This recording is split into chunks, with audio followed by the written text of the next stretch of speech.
जय जिनेन्द्र। जय जिनेन्द्र। ये जय जिनेन्द्र। आज का क्लास शुरू करेंगे। लास्ट क्लास में विजय राजा को केवल ज्ञान हुआ, वो भी श्रावकपणा में, ये हमने जाना। बराबर। हमें एक महत्व का मुद्दा ये जानना है कि श्रेष्ठ प्रकार के सम्यकत्व की भावना का चिंतन होता क्या। बराबर। राजा को श्रेष्ठ प्रकार की सम्यकत्व की भावना का चिंतन हुआ, उन्होंने किया। तो ये चिंतन ये होता है कि राजा ने मंदिर और यही धर्म का कार्य ही रखा। राजा ने जो अभी तक वो राजपाट संभाल रहा था वो सबका त्याग कर दिया, बेटे को गादी दे दी, बेटे को ये बोल दिया, राजा बना दिया। और ये सारी तीनों काल की जिन पूजा, मंदिरों का काम, उसका जीर्णोद्धार आदि आदि आदि करते करते दर्शन शुद्धि का ही राजा ने उपाय किया। बात समझ में आई? दर्शन शुद्धि बहुत जरूरी है, नहीं तो केवल दर्शन नहीं होता। दर्शन शुद्धि के लिए हमें क्या करना चाहिए? दर्शन शुद्धि के लिए परमात्मा परमात्मा परमात्मा, हमारे आसपास परमात्मा होने चाहिए। उपाश्रय हो, मंदिर हो, जिन पूजा, तीनों टाइम की जिन पूजा, और यही दिमाग में रहे। क्यों पता है क्यों? ऐसा नहीं है भगवान की पूजा करेंगे तो ही ये होगा, ऐसा बात ये नहीं है। बात ये है कि जो व्यक्ति जैसा बना है उसकी कल्पना हमारे नज़रों के और दिमाग में आनी चाहिए, बार बार आनी चाहिए। जो चीज़ को हम देखेंगे, सोचेंगे, वही करने का, बनने का मन करेगा। बोलो, करेगा कि नहीं? बराबर। हाँ। आज एक आपकी बेटी आपको ही देख रही है, आपको उठते बैठते बोलते देख रही है, तो धीरे धीरे बोलना बोलना भी वो बराबर आपकी तरह ही होगी कि नहीं होगी? आप जिसको रोज देखते हो उसका आइडल आपके मन में बैठ ही जाएगा। अगर कोई टीचर हो तो उसकी छाप आ जाएगी, अगर कोई माँ बाप है तो उसकी छाप आ जाएगी, उनकी तरह सोचना, उनकी तरह बैठना, बोलना, सब आ जाएगी। तो यही कारण है कि तीनों टाइम जिन पूजा और मंदिरों में ही आना जाना, ये इसीलिए ज़रूरी है कि अगर हम ये करेंगे तो तीनों टाइम परमात्मा की प्रतिमा सामने आएगी तो ये परमात्मा क्यों बने हैं ये बात आएगी। परमात्मा का चारित्र जानने का मन करेगा, वो चारित्र में अपने आप को ढालने का मन करेगा। बराबर। हाँ, तो ये होते होते ही दर्शन शुद्धि होती है। जिन पूजा, जिन स्तुति, मन जिनाणम आणम, हमें भगवान की आज्ञा है। जिन पूजा जिन थुनणम, हमें भगवान की आज्ञा ये है कि मुझे जिनश परवंद की पूजा करना है, मुझे उनकी स्तुति करनी है, मुझे उनके लिए जो भी दिन के जो भी मैंने पाप वाप जो भी किए हैं, मुझे परमात्मा की साक्षी में प्रतिक्रमण करना है। तो ये सारी चीज़ है, इसलिए हम नवकार पंचेंद्रिय की स्थापना भी कर रहे हैं कि भाई मुझे परमात्मा, देव, गुरु और धर्म, मैंने तीनों की स्थापना कर ली नवकार पंचेंद्रिय बोल के। मुझे इनकी स्थापना करके ही मेरे प्रायश्चित का भी काम करना है। मतलब प्रायश्चित भी मुझे परमात्मा की साक्षी में करना है। तो मतलब ये हो गया कि हमने उनको सर्वस्व मान लिया, तभी आप ये सब कर रहे हो। जिन्होंने सर्वस्व नहीं माना है, जो इसको नास्तिकता समझते हैं, वो ये काम ही नहीं करेंगे। बोलो, करेंगे?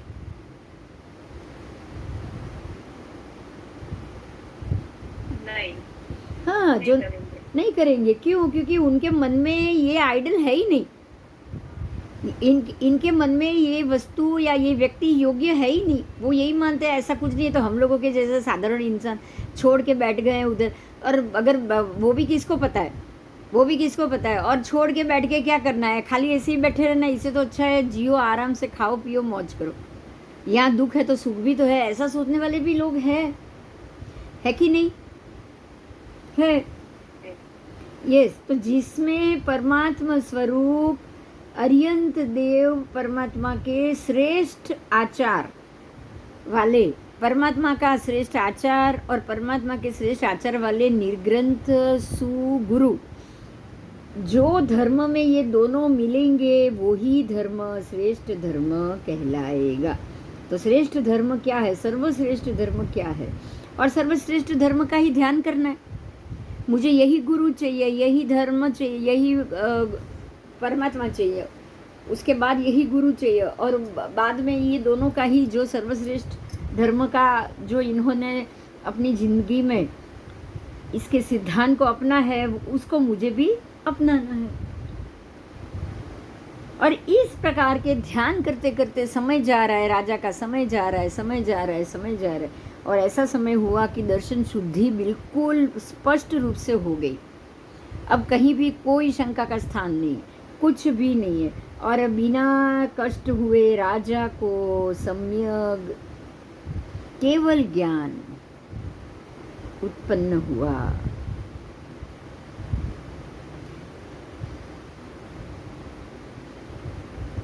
पिता ने भी की दीक्षा से केवल ज्ञान प्राप्त किया, और पुत्र ने भी केवल ज्ञान प्राप्त किया, लेकिन पुत्र ने तो गृहस्थपना में कर दिया। तो यहाँ हमारे लिए ये बहुत बड़ी और समझने की बात है कि गृहस्थपना में केवल ज्ञान तक हो सकता है, तो फिर हम दूसरे सम्यक ज्ञान तो पा ही सकते हैं ना। बोलो, आज केवल ज्ञान केवल दर्शन नहीं है, लेकिन दूसरे सम्यक ज्ञान तो है कि नहीं।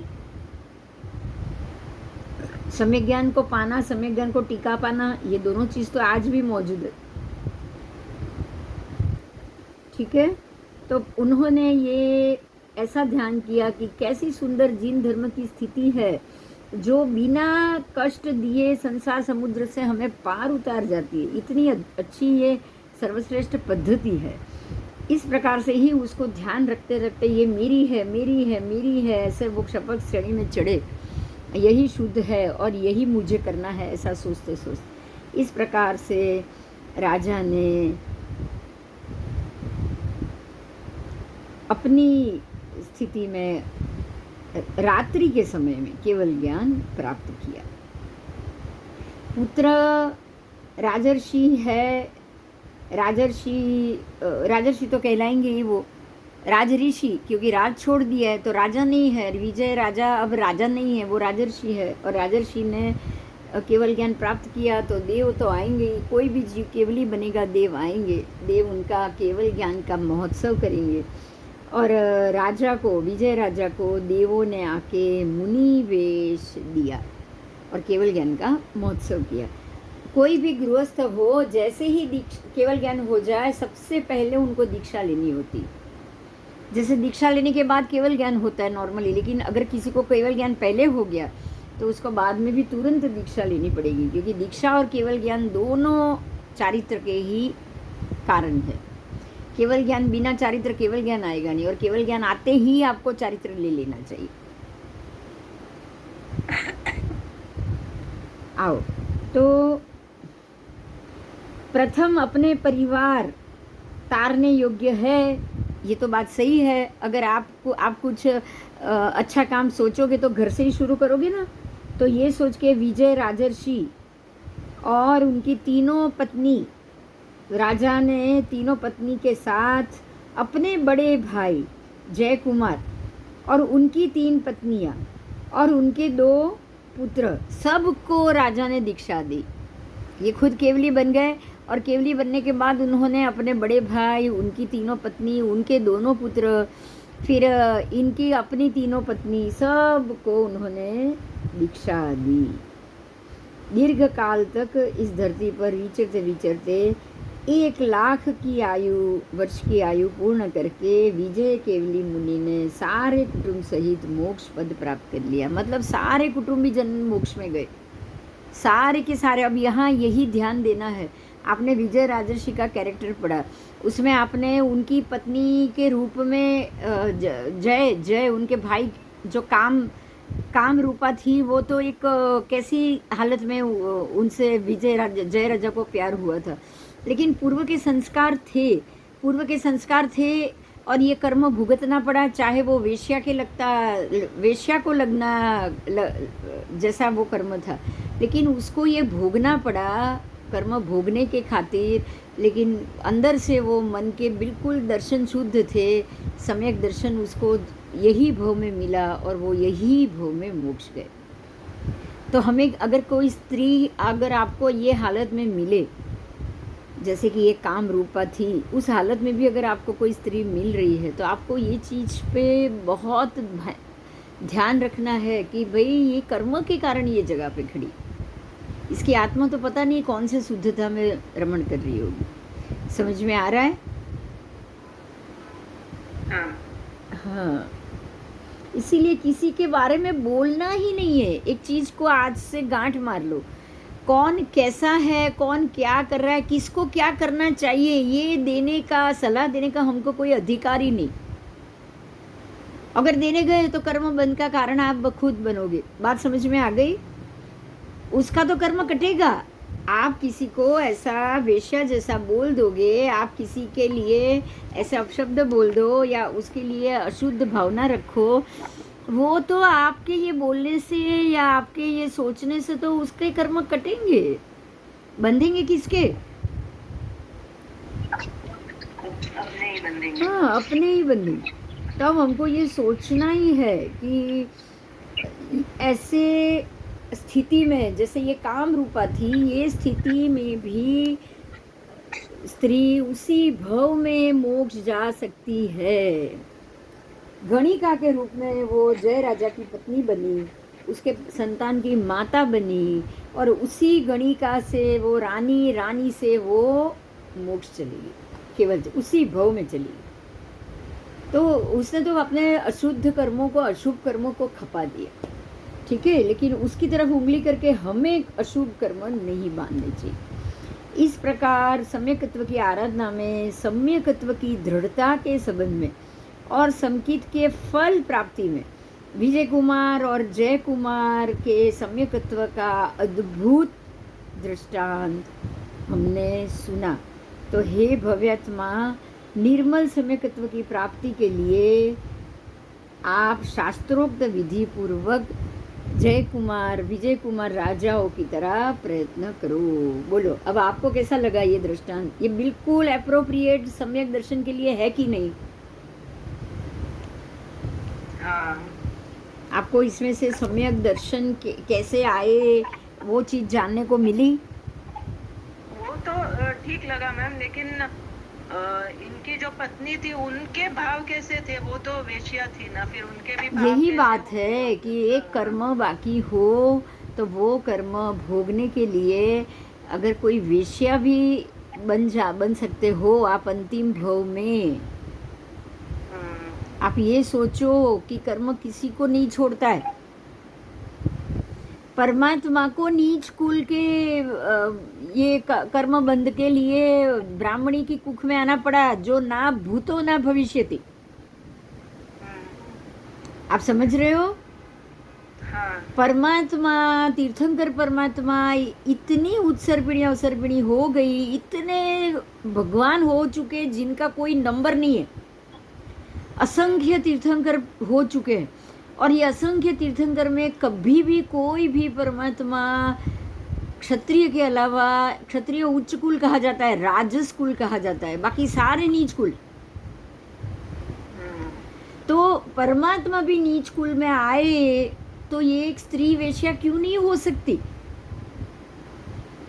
नहीं, वो हो सकती है, लेकिन उनके दर्शन शुद्धि के बारे में तो अपने को नहीं, पता। यही बात है, उनकी दर्शन शुद्धि के मामले में आप ये नहीं जानते, मैं समझ रही हूँ। अब इसी के लिए एक और एग्जाम्पल मैं दे रही हूँ, सुनो। राजूल और नेम 9 भव की प्रीति थी दोनों में। 9वें भव में भी वैराग्य पहले किसको आया? राजूल को आया या नेम को आया? नेमीनाथ भगवान को आया। अब नेमीनाथ भगवान ने कह दिया कि मैं वैराग्य ले रहा हूँ। राजूल जो शादी के लिए मंडप के लिए तैयार होकर बैठी हुई है, उसके कोड कितने होंगे? वो क्या उस टाइम वो ये सोचेगी कि मैं चलो तुरंत दीक्षा आएगी तो मेरा दिमाग तुरंत, वो अपनी दिमाग को तुरंत बदल सकेगी? नहीं। तो हुआ क्या कि जो शादी का कर्म बाकी था तो वो शादी के लिए रेडी हो गए, और जैसे ही पता चला कि मेरे पति तो ये छोड़ के वनवासी बन गए हैं, मुनि बन गए हैं, अब वो ब्रह्मचारी रहेंगे, शादी नहीं करेंगे, तो अब मुझे भी शादी नहीं करनी। कोई भी व्यक्ति इतनी जल्दी अपना मन नहीं बदल सकती, पहले तो ये बात कंफर्म। मगर बदला क्या? बदला तो है, उन्होंने अपना मन को बदलने की कोशिश ही नहीं की है। आप ये समझो, आज अगर आप एक सादड़ी में जाके आते हो और वहाँ लोग रो रहे हैं, उसके बाद कोई शादी में जाते हो, लोगों को पता भी चलता है कि आप छादड़ी से आए हो? नहीं। क्यों? क्यों? क्योंकि आप यहाँ हंसी खुशी सबसे मिल रहे हो। मतलब ये है कि जब आप नॉर्मल बिहेव करो ना, नॉर्मल बिहेव की मैं बात कर रही हूँ, आप जब नॉर्मल बिहेव करो ना तो आप हर एक संजोग के अनुसार अपने आप को ढाल दोगे। लेकिन अगर आप कुछ सोच के बिहेव करो ना कि नहीं मुझे ये सादड़ी में आई हूँ, ये मेरी फ्रेंड थी, ये थी वो, आप जोर जोर से रो, जोर जोर से 2 घंटे तक रो। बात समझ में आई? अब आप किसी शादी में जाओ, आपके चेहरे से लोगों को पता चल जाएगा कि आप रो कर आए हो, आप मूड में नहीं हो। आप मूड में नहीं हो, ये बात लोगों को तब मालूम पड़ेगी जब आप वो बिना मूड की स्थिति के अंदर इन्वॉल्व हो गए।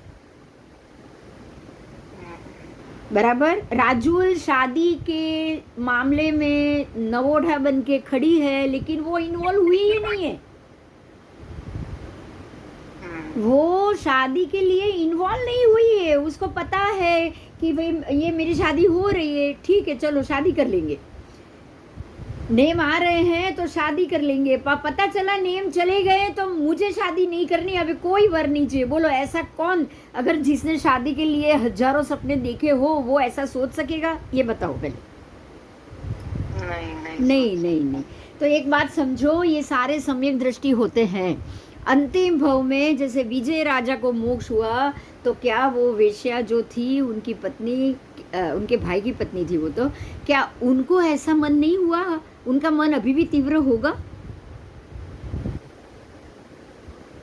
कि बिल्कुल वो भी ऐसे ही कि चलो ये कर्म नसीब में आया है तो ये कर्म भोगो, अब दूसरे ही कर्म में वो तुरंत शिफ्ट हो जाएगी, कहीं से भी अटैच नहीं। ये भी हो सकता है कि नहीं? नहीं तो उसको अब कोशा वेश्या की बात करो ना, बाकी सबकी छोड़ो। ये तो आप जानते हो स्थूलीभद्र जहाँ गए थे कोशा वेश्या के पास, जब वो कोशा वेश्या थी तब तक वो कोशा वेश्या रही, स्थूलीभद्र आए, कितने सालों तक साथ में रहे दोनों। स्थूलीभद्र के जाने के बाद उसने क्या किया, वेश्या का काम था वो बंद कर दिया ना, कर दिया ना। अब अगर वो अटैच होती अपने ही वेश्या के काम से और उसी काम से, तो वो वही चालू करती कि नहीं, वापस रखती कि नहीं? मतलब वो वेश्या होने के बावजूद भी अपने वेश्या के कार्यों में अटैच नहीं है, ये बात कंफर्म? तो ये यहाँ भी ऐसा हो सकता है कि नहीं? यहाँ पे हमारे लिए एक ही बड़ी बात आई है कि जिसको सम्यक दर्शन हो गया है वो किसी भी कार्य में अपने अंदर राग उत्पन्न न करके अटैच नहीं होंगे। बराबर, यही इम्पोर्टेंट। बस यही इम्पोर्टेंट है कि मेरे कर्म में ये काम आया है, मुझे इसको पूरा करना है। अगर मुझे इससे तकलीफ हुई तो भी कोई चिंता नहीं, अगर मुझे उसमें कोई तकलीफ नहीं हुई तो भी कोई खुशी की बात नहीं। ना उसमें तकलीफ पड़ेगी तो वो रोएंगे, ना ही उसमें सुख मिलेगा तो वो हंसेंगे। जो काम जिम्मेदारी से कर्म ने दिया है उसको शांत होके खत्म करो। ये सारे शांत हो चुके हैं बेन, ये सब अंदर से भीतर से शांत हो चुके हैं, ये राग द्वेष की ग्रंथि तोड़ चुके, और ऐसे ही सब साथ में इकट्ठे होते हैं। आप ये एक बात पे जरूर ध्यान देना, गौतम स्वामी 500 शिष्यों के लेकर वो दीक्षा, उनके 500 शिष्य थे, सभी गणधर के 500 शिष्य, सारे के सारे गौतम स्वामी के तो सारे के सारे मोक्ष केवली हुए कि नहीं हुए? तो ये 500 शिष्यों के समुदाय ने क्या उस वक्त कैसा जिया होगा? अरे पिछला जन्म देखो सबका, कितनी बार साथ में मिले होंगे वो। ऐसे ही थोड़ी ये भव में साथ में मिल गए और सबको संकेत मिल गया और उसी भव में शुद्ध हो गए, ये कहीं खाने का खेल है?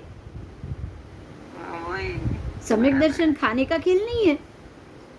लेकिन जैसे जैसे आज हम सब मिलके सुन रहे, बराबर 5-6 लोग जितने भी है, आगे आगे की भव परंपरा में मिलेंगे क्या? पीछे मिले नहीं होंगे? पीछे कितनी बार मिल चुके होंगे, तभी तो आज साथ में बैठ के मन कर रहा है 2-2 घंटे तक बात करने का। कितने लोग इकट्ठे हुए थे ये आईडी में, बोलो? हाँ बहुत थे स्टार्टिंग में तो। हाँ, कितने लोग थे? 22-25 लोग इकट्ठे होते थे। महात्मा की ही बात करूँ ना, सबकी बात छोड़ो, महात्मा की ही बात करूँ, कितने समय हमारे साथ जुड़ पाए? हाँ, नहीं थी, तटस्थता ही नहीं हुई ना, गुस्सा ही आया ना, राग और द्वेष ही निकला ना। हाँ, मूल क्या निकला बोलो?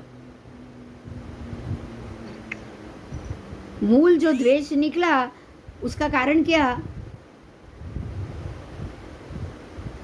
यही कि हम किसी भी मामले में अगर हम स्टेबल नहीं रह पाएंगे तो किसी भी व्यक्ति पे गुस्सा आ सकता है, किसी भी व्यक्ति पर हमको राग आ सकता है। नहीं आ सकता है क्या? आ सकता है। आ सकता है। तो ऐसे लोग, हम ऐसे जो जिनके मन में राग है, जिनके मन में द्वेष है, जिनके मन में ये नहीं है, ये लोग साथ में ज्यादा समय रह ही नहीं पाएंगे। ये बात कंफर्म है, अच्छा, ये बात कंफर्म है। अगर आपके अंदर गुस्सा भरा है तो आप शांत व्यक्ति के साथ रह ही नहीं पाओगे। बराबर। आपका दिमाग हर एक बात को, संजोगों को एक्सेप्ट ही नहीं करेगा। करेगा क्या बताओ? कितने ऐसे हैं हस्बैंड वाइफ या फ्रेंड जो बिना कारण, बिना बात, छोटे से झगड़े में अलग हो गए? नहीं हुए? क्या अकल नहीं है उनमें? अकल नहीं है? ऐसा तो नहीं है ना कि समझ नहीं है। हाँ, फिर मतलब ये है कि अभी वो ये स्थिति में आए ही नहीं है कि भाई हमें इस सब चीज़ों की ज़रूरत ही नहीं, हमें खाली शांत रहकर हमारा ये समय निकालना है। ये स्थिति में ये पहुंचे ही नहीं। तो सम्यकत्व की फल प्राप्ति में निर्मल सम्यकत्व की जो शास्त्रोक्त विधि पूर्वक इसका प्रयत्न है, वो है अपने आप को प्रशम रस से शांत करना। इसमें प्रशम ही आया, और कुछ आया था? बोलो। क्रोध कैसा था? इसका बोल रहे हो? इसमें आगे आया ना, प्रशम, क्रोध, प्रशम, मान, प्रशन, माया, लोभ, सब नहीं आया? हमने पढ़ा नहीं? प्रशस्त प्रशस्त प्रशस्त पढ़ा कि नहीं? हाँ पढ़ा। हाँ, तो गुस्सा भी करो लेकिन प्रशस्त करो, शासन के लिए करो, अच्छाई के लिए करो। तो उसको क्या कहोगे? सम्यकत्व की, निर्मल सम्यकत्व की शास्त्रोक्त विधि ये हुई कि नहीं हुई? शास्त्रोक्त विधि है। निर्मल सम्यकत्व की विधि क्या है? परमात्मा की बात करो, परमात्मा की पूजा करो, परमात्मा के पास रहो। बराबर? तो सम्यकत्व कैसे प्राप्त कर सकते हैं, ये तो हमने ये उदाहरण से बहुत अच्छे से जान लिया, राइट? हाँ, अब यहाँ सम्यकत्व आपको पता चल चुका है कि समकीति हम कैसे बन सकते हैं। अब हम मुख्य बात अब आएगी कि सम्यकत्व का स्वरूप क्या है। समकित मिल तो सकता है, लेकिन मिलने के बाद उसको किस प्रकार से ये स्वरूप को हम एज इट इज टिकने दें, ये भी महत्व की बात है। उसको टिकाना भी उतना ही जरूरी। अब हम ये जानेंगे कि उसका स्वरूप क्या है। मतलब अगर ये मिल जाए, हमें कोई चीज़ मिल जाए, हमें ये पता चले कि ये समकित है, तो वो कैसा दिख रहा है, उसकी असर क्या है, ये सब जानने का मन करेगा कि नहीं? हाँ, तो अब यहाँ पे प्रथम सम्यकत्व की साधना करने से क्या लाभ मिले ये बता दिया। क्योंकि विजय राजा ने सम्यकत्व की साधना की तो उनको क्या लाभ मिला, और वो समकिति थे तो उनके भाई, उनकी पत्नियां, उनके बच्चे सब भी समकिति थे, तो उनको क्या लाभ मिला वो हमने जाना। मगर वो क्या था जिसका उनको लाभ मिला, तो उसका स्वरूप क्या है वो कहा है। तो सम्यकत्व 4 गति में, अब यहाँ ये समझना उसका स्वरूप, मतलब कि उसकी लिमिटेशंस क्या है, वो किसको हो सकता है, किसको नहीं हो सकता है, यही हुआ ना स्वरूप में। चार गति में से एकेंद्रिय, बेइंद्रिय, तेइंद्रिय, चौरिंद्रिय और असंज्ञ पंचेंद्रिय, इनको सम्यकत्व नहीं होता है। मेरी आवाज आ रही है? हाँ मैम। हाँ, तो ये जो संज्ञी पर्याप्त, अपर्याप्त में तो होता ही नहीं है। सारे अपर्याप्त, जो 7 अपर्याप्तता है ना, उसको तो किसी को नहीं होगा, बराबर? हाँ। क्योंकि शरीर पर्याप्ति जिसको होगी उसको ही होगा। इसमें पर्याप्ति तो चाहिए ही चाहिए, पर किसको और किसको नहीं होगा, पर्याप्त में से भी किसको नहीं होगा और किसको होगा, ये उसका स्वरूप है, ये उसकी लिमिटेशंस है। वो है कि एकेंद्रिय, जितने भी एकेंद्रिय जीव है, चाहे वो सम्यक दृष्टि में बन के भी उधर गए हो, तो उनको सम्यक दर्शन आया हुआ चला जाए, फिर वो एकेंद्रिय में जाएंगे। समझ में आई ये बात? क्या मैम? समझा अगर आज किसी समकिति जीव है और उसको सम्यक दर्शन हुआ है, सम्यक दर्शन अगर किसी को हुआ है, तो होने के बाद तो ऐसा तो नहीं है कि वो ऐसे तो एकेंद्रिय में जाते नहीं है नॉर्मली तो, लेकिन अगर कहीं अगर कोई कर्म के या उसके हिसाब से अगर उनको जाना भी पड़ा, तो वो जाएंगे ना, तो सम्यक दर्शन छोड़ के जाएंगे, वो साथ लेके नहीं जा सकते। ये तो आप जानते हो, नरक में भी नहीं जा सकते, वो भी जानते हो। हाँ, लेकिन पर्याप्त देव और पर्याप्त नारकी, वो संज्ञी पंचेंद्रिय है। तो संज्ञी को, जो भी संज्ञी है, संज्ञी पंचेंद्रिय है, उनको सम्यकत्व वो अपने साथ लेकर वहां जाने के बाद उनको वापस मिल जाएगा। मतलब ये है कि जिनके पास संज्ञा है उसको ही सम्यकत्व आएगा, जिसके पास संज्ञा नहीं है उसको सम्यकत्व नहीं मिल सकता। ये बात क्लियर हुई? हाँ। समकित आने के बाद संज्ञा बुद्धि का उपयोग ना हो, ये पॉसिबल है? नहीं हो सकता, ये नहीं हो सकता। तो अब सम्यक दर्शन आ जाए, फिर आपको एकेंद्रिय, बेइंद्रिय, तेइंद्रिय में आप नहीं जाओगे, सीधे जाओगे तो संज्ञी पंचेंद्रिय में जाओगे, या तिर्यंच में जाओ, या नरक में जाओ, या देव बनो, या मनुष्य बनो। बात समझ में आई? हाँ, मतलब आप तिर्यंच पंचेंद्रिय बन सकते हो। भगवान का ही जीव गया था ना, सिंह बना है, मछली बना है, दोनों बना है। अब यहाँ पे एक बात याद कर दक्षा, हमने पहले डिस्कस किया था कि वो કેટલી વાર જू બન્યા, કેટલી વાર અહીંયા બન્યા, આવી વાતો છે બહાર, ખબર છે? हाँ हाँ, तो बोलो હવે જાય, બોલ હવે। આપણે પહેલા આ વાત ડિસ્કસ થઈ છે, ખ્યાલ છે? કેવી રીતે જાય? सम्यक दर्शिनी भव गणतरी થઈ ગઈ, પછી વચ્ચે પણ આવા કોઈ પણ આવા નિગોદનામાં જાય ને અહીંયા જાય, પોસિબલ છે? हाँ, बरोबर છે। સંજ્ઞી पंचेंद्रिय, हाँ, संज्ञी पर्याप्त पंचेंद्रिय जीव को ही केवल होता है सम्यक दर्शन। ये जीवों को तो सम्यक दर्शन होता भी नहीं है। अभी भी और सुनो, कोई अनादि मिथ्या दृष्टि जीव, कोई अनादि मिथ्या दृष्टि जीव मिथ्यात्व के कारण पहले अनंत पुद्गल परावर्तक संसार में परिभ्रमण करता रहा। ठीक है, वो अनंत अनंत अनंत पुद्गल परावर्तक वो संसार में भ्रमण करता रहा। पर्वत में से निकले बेडोड़ पत्थर, अभी उसका स्वरूप समझाया। अगर पर्वत से कोई पत्थर निकले, टूटे, तो टुकड़ा कैसा होगा? अच्छा होगा दिखने में? हाँ हाँ, चारों तरफ से धार वाला होगा कि नहीं? वो चारों तरफ से धार वाला टुकड़ा लगे, ऐसा होगा। अब अगर वो पत्थर गिर के, पत्थर पर्वत में से टूटा, बहुत बहुत सालों से वहां था, अब वहां से वो टुकड़ा टूट के नदी में गिरा। अब नदी के पानी के साथ साथ नदी उसको उछालती जाएगी, फेंकती जाएगी, उछालती जाएगी, फेंकती जाएगी। अब ये हाँ, तो इसके लिए इसका नाम दिया है नदी, पाषाण, घोड़, न्याय। समझ में आई बात? हाँ, इसलिए इसको ये नाम दिया गया है नदी पाषाण घोड़ न्याय। तो अब ये नदी पाषाण घोड़ न्याय, और ये न्याय से जो भी, एक मिनट, हाँ एक मिनट, मेरी आवाज डबल आ रही है।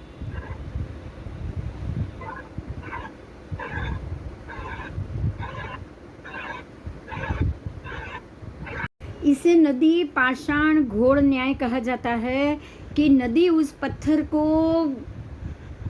बिल्कुल अपनी साथ साथ बहाते बहाते उसको यहाँ से यहाँ टकराती है, यहाँ से यहाँ टकराती है, और ऐसा चारों तरफ से गोल और स्मूथ बना देती है। तो ये जो क्रिया है उसको यहाँ ऐसे समझाया है कि अगर कोई अनादि मिथ्या दृष्टि जीव मिथ्यात्व के कारण पहले अनंत पुद्गल परावर्तक संसार में परिभ्रमण करता रहा, तो वो वही पत्थर के अंदर पर्वत में पत्थर बन के पड़ा रहा। दोनों एक बात हुई। हाँ, अब वो यहाँ से पत्थर में से निकला बेडोड़ नदी के प्रवाह में लुढ़कते लुढ़कते टकराते टकराते अपने आप गोल बन गया। उसी प्रकार से वो जो मिथ्या दृष्टि जीव मिथ्यात्व के कारण अनंत पुद्गल परावर्त में भटक रहा था, वो भटकते भटकते भटकते बिना कोई प्रयास और बिना कोई शुभ परिणाम के द्वारा यथा प्रवृत्तिकरण, मतलब जैसा उसने कर्म किया वैसे उसको फल मिला, जैसा कर्म वैसा फल, जैसा कर्म मतलब जो प्रवृत्ति हो उस हिसाब से फल। ऐसे करते करते 8 कर्मों में से खाली आयुष्य कर्म को छोड़ते हुए बाकी के 7 शेष कर्म जो भी ज्ञानावरण दर्शनावरण वेदनीय अंतराय कर्मों की उत्कृष्ट स्थिति जो 30 कोड़ाकोड़ी सागरोपम की है। इसकी उत्कृष्ट स्थिति कितनी है? 30 कोड़ाकोड़ी सागरोपम। 30 कोड़ाकोड़ी सागरो, अरे सॉरी 30 नहीं, हाँ 30 साढ़ा, ये 4 कर्म की उत्कृष्ट जो है वो है 30 कोड़ाकोड़ी सागरोपम की, और नाम और गोत्र कर्म की स्थिति है 20 कोड़ाकोड़ी सागरोपम की, और मोहनीय कर्म की है 70 कोड़ाकोड़ी सागरोपम। समझ में આવ્યું વાત? आ इतनी उत्कृष्ट स्थिति को जब सब कर्मों की स्थिति के सिर्फ पल्योपम के असंख्यात्व भाग कम 1 कोड़ाकोड़ी सागरोपम जितनी बाकी रह जाती है, तब प्रत्येक संसारी जीव भव्य अभव्य यथा प्रवृत्तिकरण के योग से ग्रंथि प्रदेश के नजदीक अनंती बार आता जाता है। बोलो अब ये बात में क्या समझ में आया? बहुत इंपॉर्टेंट बात थी, बताओ मुझे, बहुत ही वो इंपॉर्टेंट बात थी।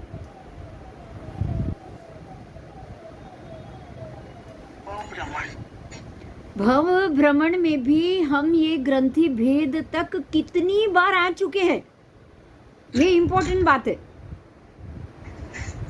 मतलब ये हुआ कि हमारा अपना भी यथा प्रवृत्तिकरण करते करते कैसे, तो ये जो सातों के सातों कर्म है, आयुष्य नहीं, आयुष्य तो आपको भोगना ही पड़ेगा, लेकिन सातों के सातों जो कर्म है उसकी स्थिति उत्कृष्ट हमने कितनी बार भोग ली होगी, अनंती बार भोगी होगी। बोलो भोगी होगी कि नहीं?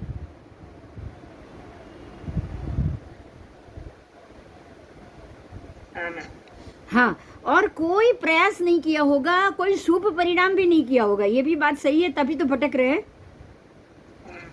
तो बिना शुभ परिणाम किए, बिना प्रयास किए, नॉर्मली कर्म बनाते भोगते हुए जीव कितनी बार ये पुद्गल परावर्त काल घूमते घूमते ग्रंथि भेद तक पहुंच जाता है। लेकिन अगर आपके अंदर ग्रंथि भेद तक जाने के बाद भी आपसे ग्रंथि भेदी नहीं गई, तो आप वापस अनंत पुद्गल परावर्त काल में वापस चले जाओगे। तो इतना ये सारा प्रोसेस अनंत बार होता है हर एक जीव के साथ। समझ में आई ये बात?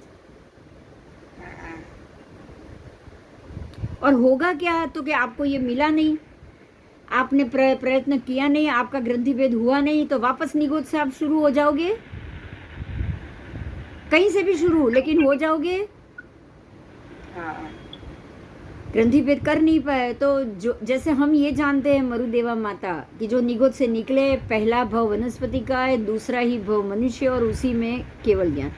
तो निगोद में से वो ये पूतगल परावर्त में निकले, इससे पहले अनंत पूतगल परावर्त उनके भी हुए होंगे कि नहीं? वो ग्रंथि भेद, हाँ, वो ग्रंथि भेद तक कितनी बार आके वापस गए होंगे? अनंत बार। जैसे आदिनाथ भगवान 11 ही भव में वो आदिनाथ भगवान बन गए, वो तो सम्यक दर्शन के बाद, उससे पहले तो अनंत बार ये पूतगल परावर्त में घूमे और रहे होंगे, ग्रंथि भेद नहीं कर पाए होंगे। तो जैसे आज हम ये स्थिति में पहुंचे हैं,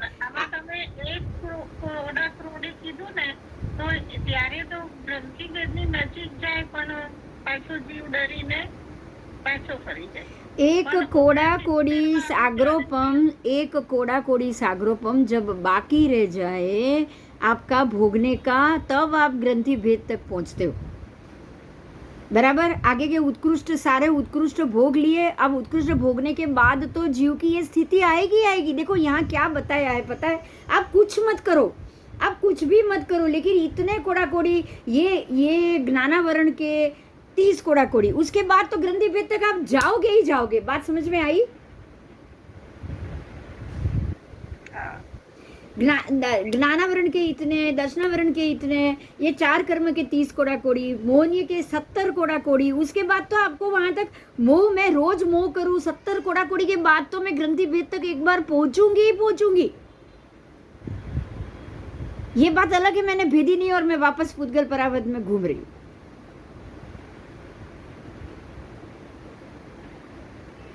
और वापस आप उसको भेद नहीं पाए और वापस घूम गए। जब आपने भेद दिया, अब आपको वापस जाने की जरूरत नहीं। देखो कितना क्लियर कॉन्सेप्ट है। जिसने सम्यक दर्शन कर लिया, अब वो वापस नहीं जाएंगे, वो सीधे आगे भोग गिनती में चले जाएंगे।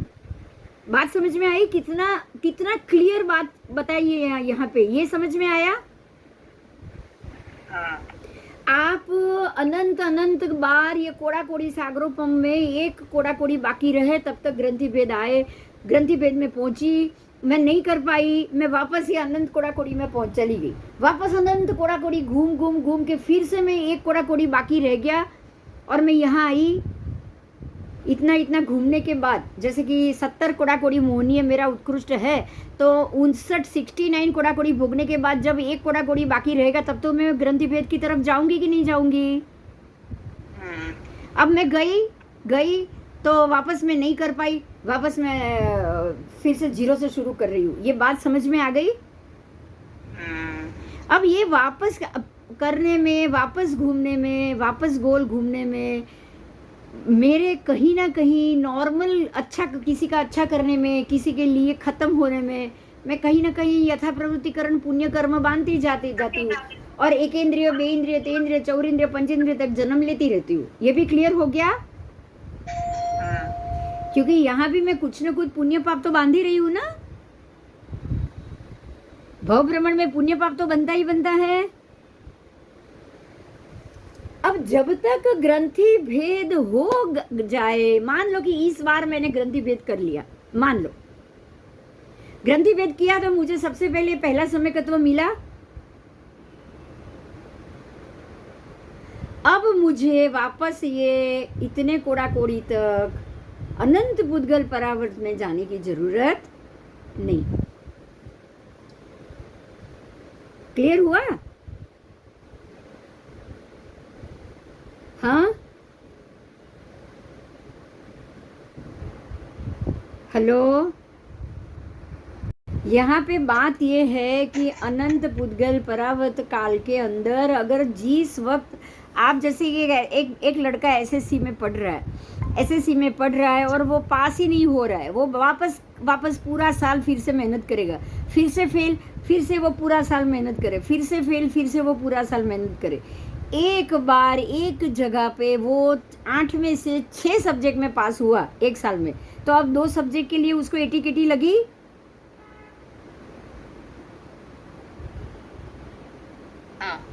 तो वो जो 2 सब्जेक्ट की उसको एटी मिली है, तो ये हमारा हो गया पहला सम्यक दर्शन।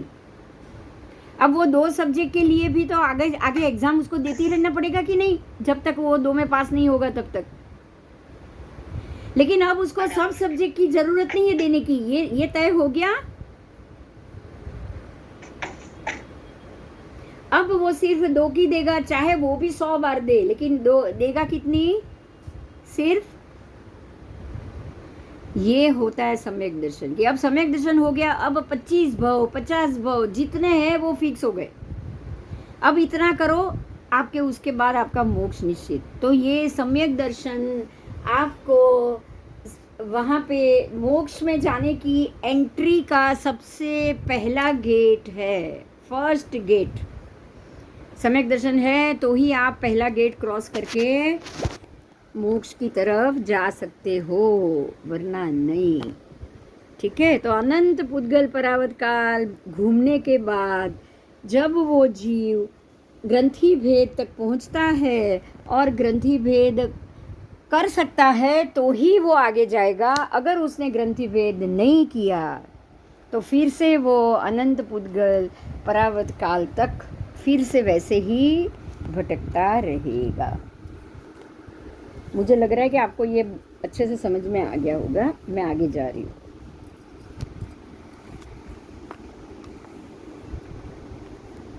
अब ये जो सब कर्मों की उत्कृष्ट स्थिति है उसमें मोहनीय कर्म की सबसे ज़्यादा है, वो है 70 कोड़ाकोड़ी। 70 कोड़ाकोड़ी सागरोपम की मोहनीय की स्थिति, जब उत्कृष्ट स्थिति, जब सिर्फ एक पल्योपम के असंख्यातवे भाग कम, मतलब एक पल्योपम जितनी, जब एक पल्योपम जितनी, एक पल्योपम कम, ऐसे एक कोड़ाकोड़ी सागरोपम जितनी बाकी रह जाए, एक कोड़ाकोड़ी सागरोपम जितनी बाकी रह जाए, तब जीव को सम्यक दर्शन होता है। अब ये चीज़ मैं आपको एक एग्जाम्पल देके समझाती हूँ। जब परमात्मा महावीर को नैसार के भव में सम्यक दर्शन हुआ, वो सम्यक दर्शन के बाद उनका संसार एक कोड़ाकोड़ी सागरोपम में एक पल्योपम न्यून तक रहा, और एक कोड़ाकोड़ी सागरोपम के बाद उनका मोक्ष हुआ। बोलो, हुआ कि नहीं?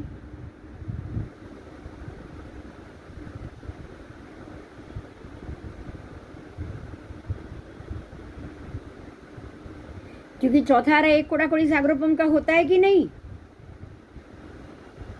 हाँ। चौथा आरा एक कोड़ाकोड़ी सागरोपम का होता है।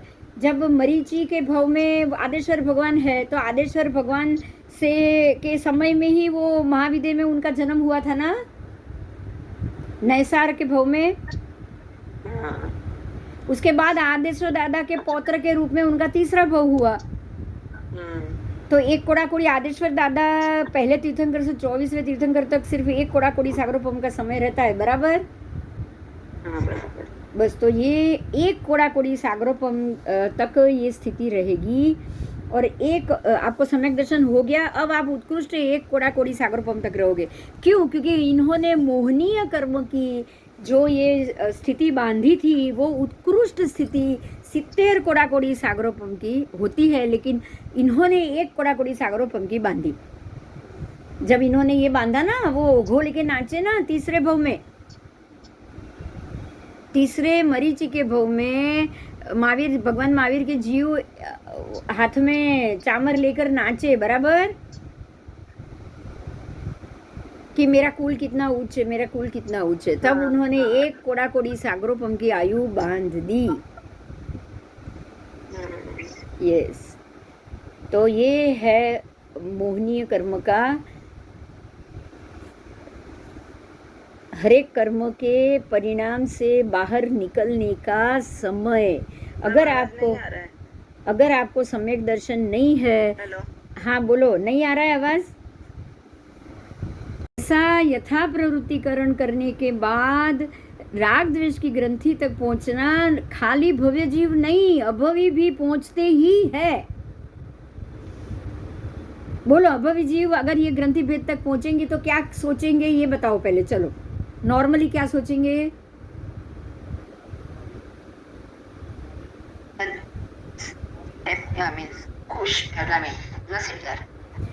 अभवी जीव की बात कर रही हूँ। भव्य को लगेगा मैं नसीबदार,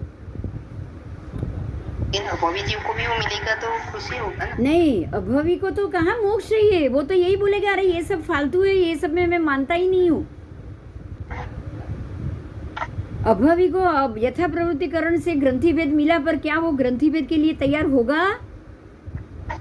नहीं, ग्रंथि भेद उसी को मिलेगा जो ये पूरे भचक्र के, अब ये सोचो अगर जीव पूरे 84 लाख योनि में घूम घूम के सारे कर्मों को भोग भोग के, कोई जीव तो ऐसा होगा जो अब ये सोचे भी मुझे इससे मुक्ति चाहिए?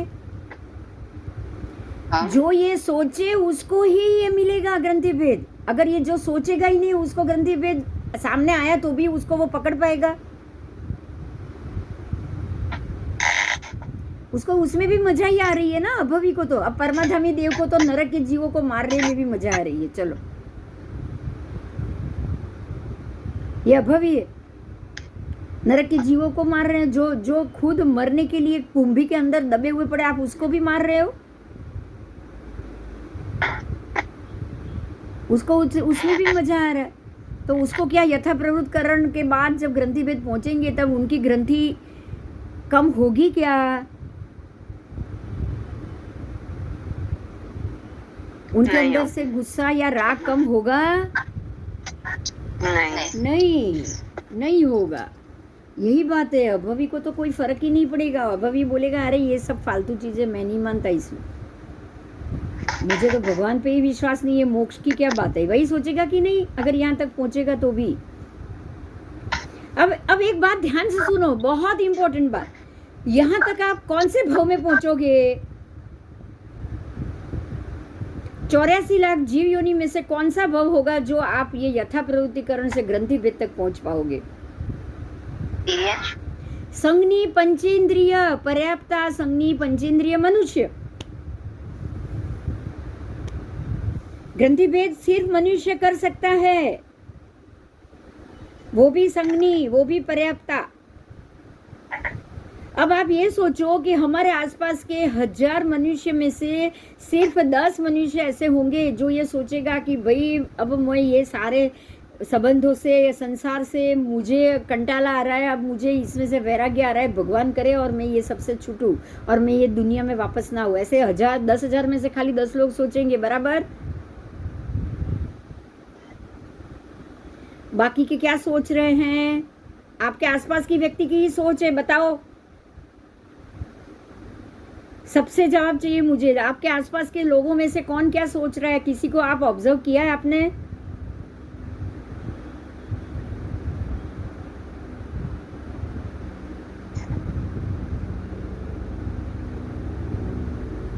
कौन भगवान? कैसा भगवान? मैं कोई भगवान में नहीं मानता, ऐसा सोचने वाले लोग हैं कि नहीं? मंदिर में नहीं जाना है, जो जा रहा है उस पे गुस्सा करना है, ऐसे भी है कि नहीं? महात्मा के पास नहीं जाना है, नहीं है क्या ऐसे लोग? है। तो हमें इसी में देखना है, आप देखोगे मालूम पड़ जाएगा। अब आप ये बोलो कि क्या हर एक व्यक्ति के दिमाग की स्थिति एक जैसी होगी? हाँ, अब हमें क्या किसी कोई अगर हमसे गुस्सा कर रहा है, दुश्मनी निकाल रहा है, क्या हमको उस पर दुश्मनी निकालनी चाहिए? क्यों नहीं निकालनी चाहिए? आप क्या सोचोगे उस वक्त? नहीं, आप ये सोचोगे कि अभी तक वो ये समझ में पहुंचा ही नहीं है, ये ग्रंथि भेद तक आया ही नहीं, आप समझोगे कि नहीं?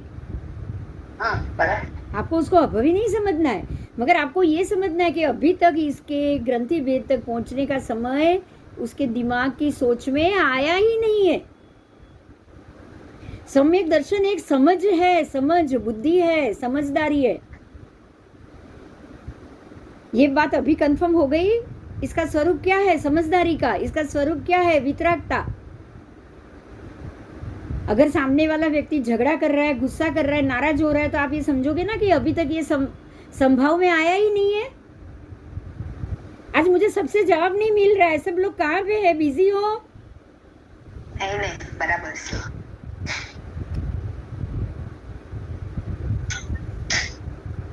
हेलो। हाँ, आपको यही समझना है कि सामने वाली व्यक्ति अभी तक ये स्थिति में पहुंची ही नहीं है, आप गलत जगह से अपेक्षा क्यों करोगे? दया करोगे उसकी, क्या करोगे बताओ? कोई डिप्रेशन में है तो दया करनी है, आपको सोचना है ये डिप्रेशन में है, ये उसका दिमाग अभी डिप्रेस हो चुका है, वो सो गया है, आप ये सोचोगे कि नहीं? समझदारी डिप्रेस हो जाए ना तो ऐसा ही होगा, व्यक्ति अंदर ही अंदर घुटती रहेगी, कुड़ती रहेगी, गुस्सा करती रहेगी, तीव्र राग द्वेष की स्थिति में ही होगी अगर आपके वो व्यक्ति के अंदर समझदारी नहीं होगी तो। हाँ या ना? हाँ। ये समझदारी है, वो सम्यक दर्शन है, ये बात अभी समझना बस। तो इतनी कितनी बार नॉर्मली अपने यथा प्रवृत्तिकरण से वो जीव किसके पास आता है? किसके पास आता है बताओ कोई? ग्रंथि भेद तक। किसके पास? ग्रंथि भेद तक, ग्रंथि भेद की प्रक्रिया तक वो पहुंचता है ग्रंथि भेद की प्रक्रिया तक। थोड़ा राग घटा है, पहुंच गया, लेकिन थोड़ा ही घटा है, ज्यादा नहीं घटा है, वापस अनंत पुद्गल परावर्त में। अभी वो अनंत पुद्गल परावर्त से अर्ध पुद्गल परावर्त में नहीं आया है। बराबर? बस।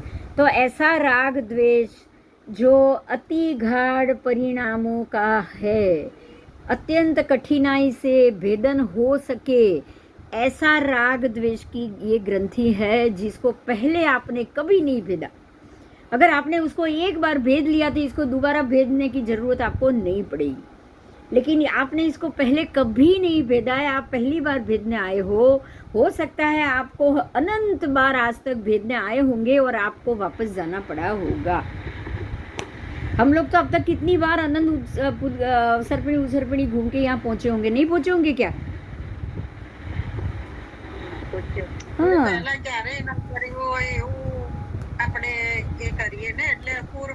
अपूर्वकरण आपको अभी भी अपूर्वकरण ही करना है। सीधी बात, आपको ये भाव में क्या करना है बताओ? बस ऐसा सोचो, जो अभी तक नहीं हुआ है ऐसा करना है, जो आपने अभी तक नहीं किया है ऐसा करना है। अभी तक क्या नहीं किया है? अरे हमको ये संसार में वापस नहीं आना, ये हमने मांगा ही नहीं। आपने अगर मांगा होता कि भगवान मुझे ये जन्म मरण से छोड़ो, मुझे ये जन्म मरण वापस नहीं चाहिए, मुझे संसार नहीं चाहिए, मुझे बच्चे नहीं चाहिए, मुझे भाई बहन नहीं चाहिए, मुझे ये सबसे कोई झगड़ा वगड़ा कोई ये सब नहीं चाहिए, आपने आज तक ऐसा किया? नहीं। आज तक कोई भी व्यक्ति अपने आसपास की व्यक्ति पे गुस्सा ही ना हो और शांति से रहे, ऐसा वाकया आज तक आपके साथ हुआ है? नहीं हुआ है। आपको अब ये करना है। किसी से भी मेरे झगड़ा ना हो, किसी से भी मेरा वो मतभेद ना हो, किसी से बोलचाल ना हो, अगर कोई आके कुछ भी मेरा नुकसान भी करके जाता है, मुझे शांत रहना है और बस के वहां से बाहर निकलना। बात समझ में आई?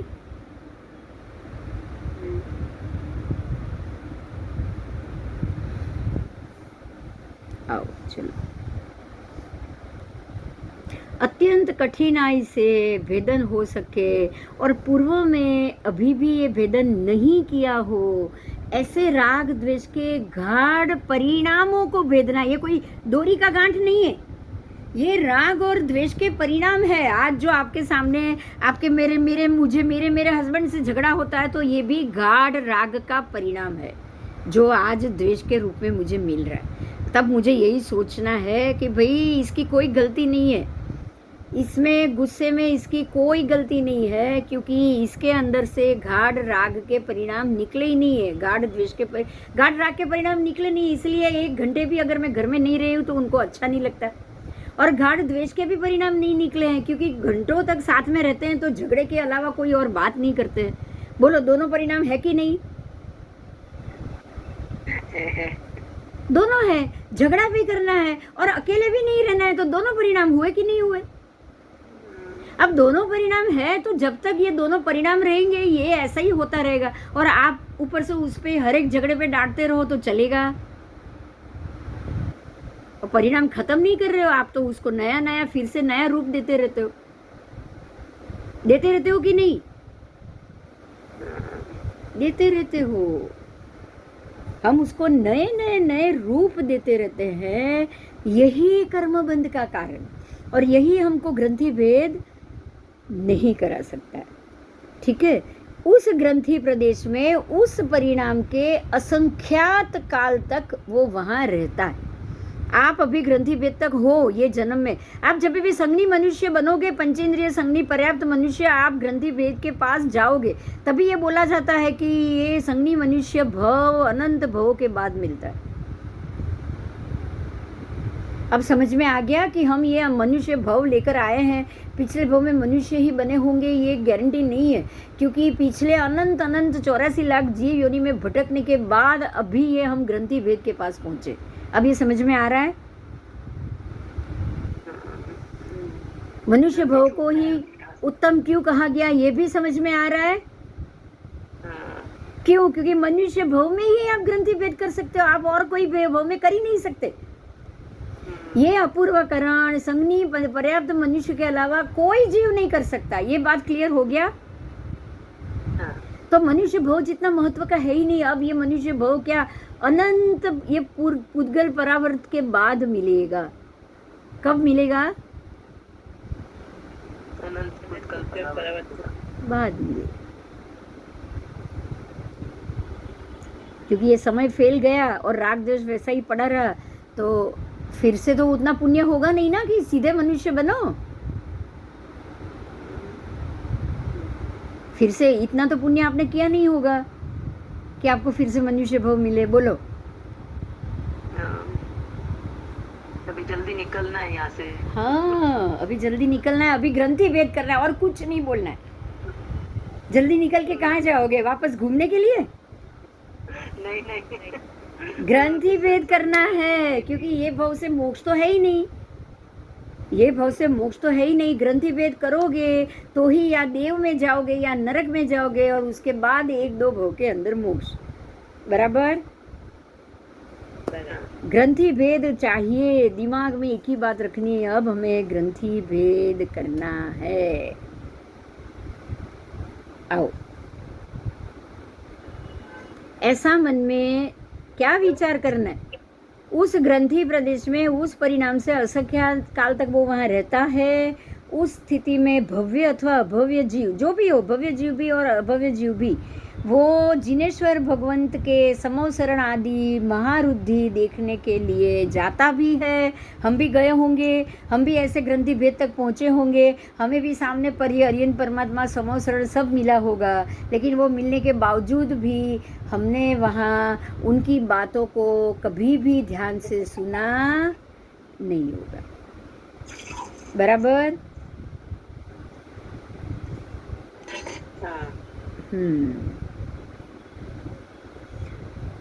ऐसा विचार मन में नहीं आया होगा, लेकिन फिर भी वहाँ देवों को देखकर हमने क्या सोचा होगा कि देवों भी इनके पास आते हैं, मतलब अगर इनकी तरह दीक्षा लेंगे तो हमें हमारी भी देव आके सेवा करेंगे। हम सोचेंगे कि नहीं? वैराग्य आया नहीं है और दीक्षा ले रहे हो, क्या होगा बताओ?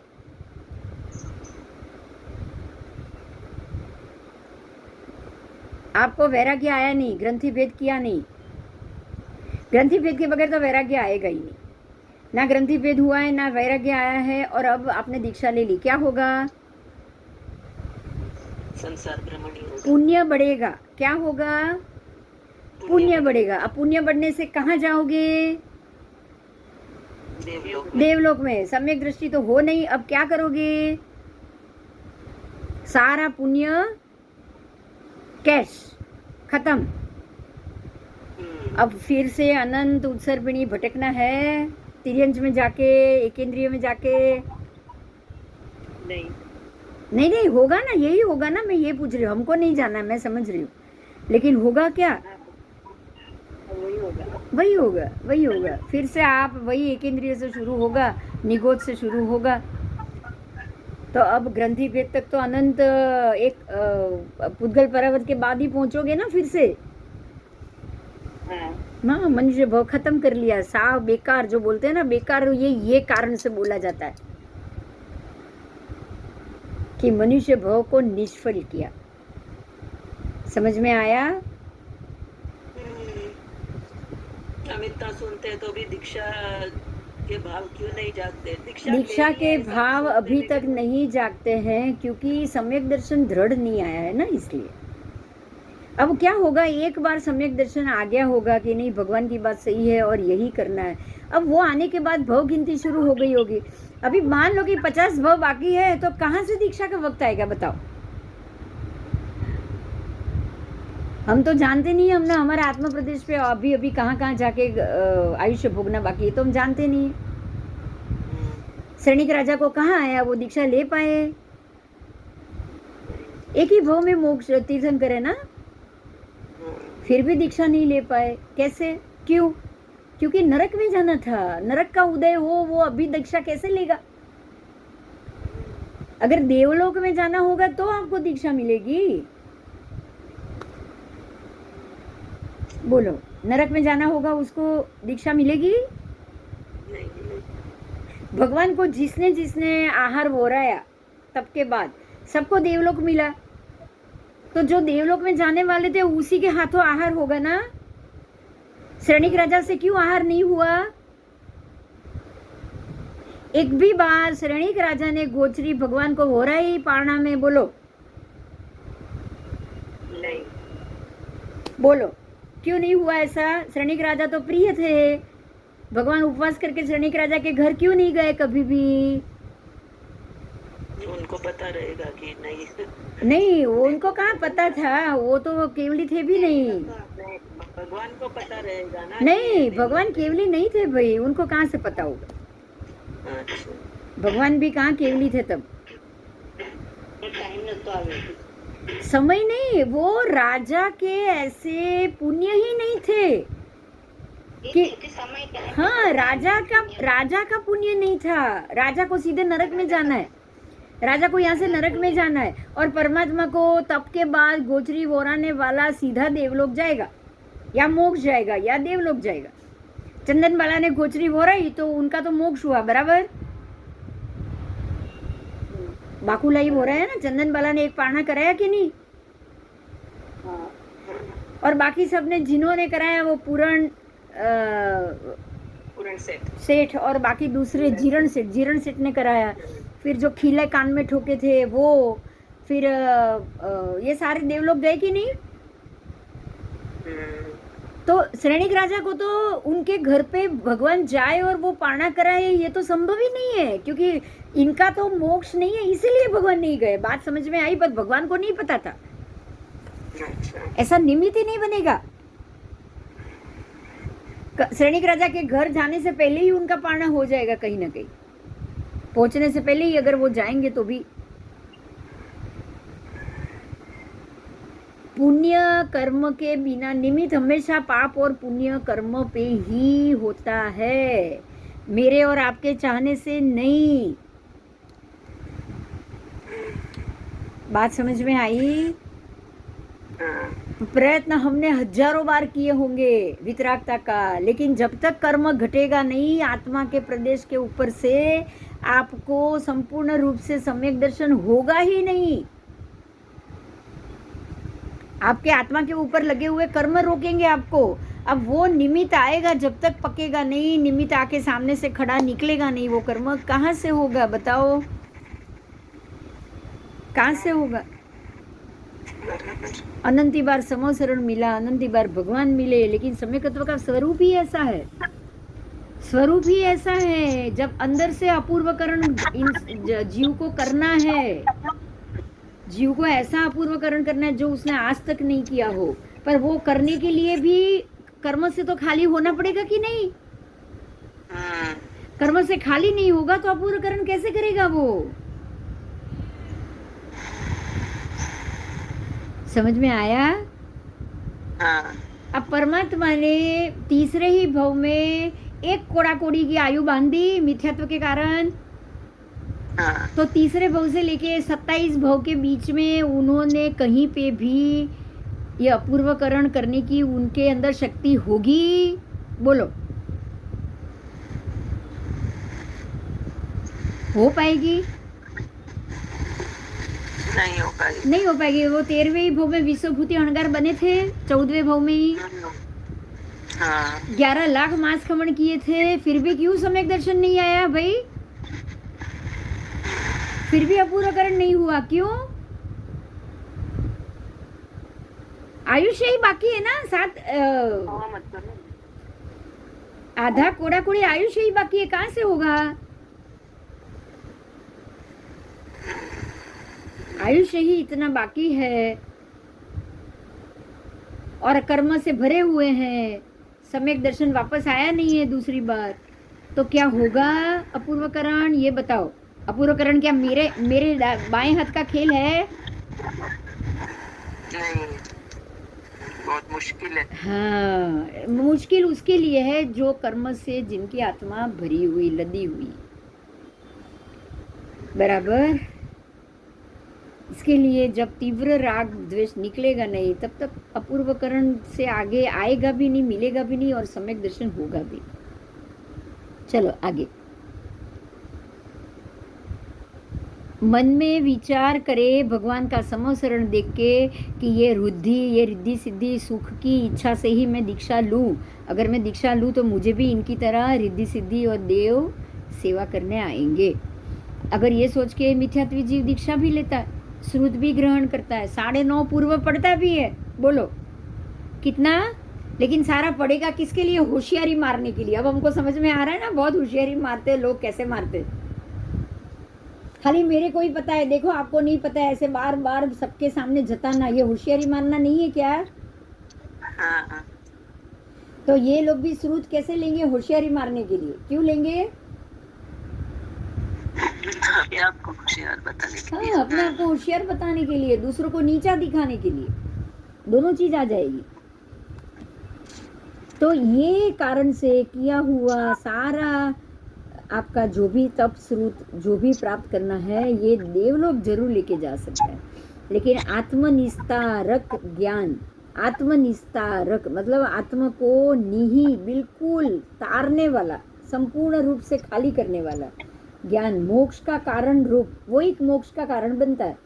और उसके बदले देवलोक के सुख के लिए अगर आप वहाँ पहुँच गए तो ये मिथ्यात्व ही हुआ। बात समझ में आई? भगवान के समोसरण में दीक्षा ले रहे हो तो आत्मनिस्तारक ज्ञान का जगह मिला आपको, लेकिन आपने किया क्या? सिर्फ देवलोक के सुख के लिए ही यहाँ आए हो, तो क्या मिलेगा बोलो? वैराग्य आएगा ही नहीं ना। हाँ, दीक्षा वैराग्य नहीं है, मन से वैरागी होना वैराग्य। 10 पूर्व से कम श्रुत ज्ञान, 9.5 पूर्व तक वो पढ़ेंगे, ज्ञान भी लेंगे, लेकिन ये सारा मिथ्या ज्ञान होगा, सारा श्रुत ज्ञान अपूर्ण होगा। ठीक है, तो ऐसे जीव को 14 पूर्व में से 10 पूर्व श्रुत ज्ञान संपूर्ण हो जाए, ऐसे जीव को निश्चय से सम्यकत्व होता है। समकीर्ति जीव को 10 पूर्व का ज्ञान होगा ही होगा, और मिथ्यात्वी सिर्फ 9.5 पूर्व तक पढ़ पाएगा, बराबर। इतना पढ़ने के बाद भी उनको सम्यक्त्व नहीं आता है, क्योंकि वो उनको होशियारी बताने के लिए वो बने हैं। मैंने इसलिए तो शब्द ये यूज किया आपको। मुझे संगीत आता है, मुझे गाना आता है, कोई गा रहा है, अरे चल तू रुक, ऐसे नहीं गाया जाता, देख ऐसे गाया जाता, और मैं गाने बैठ जाऊं। मैंने क्यों गाया? अच्छा गा रहा हूँ ये बताने के लिए, और वो गलत गा रहा है वो भी बताने के लिए। बात बराबर? तो ये क्या सम्यक ज्ञान है? नहीं है। कैसा है? मिथ्या ही हुआ ना, दूसरे को झूठा दिखाना है आपको।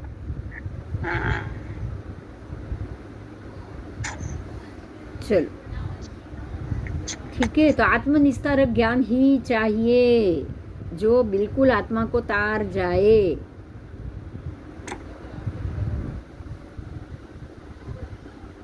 बराबर। जिस जीव को 14 पूर्व में से 10 पूर्व श्रुत ज्ञान संपूर्ण हो, उस जीव को निश्चय से सम्यकत्व होता ही है।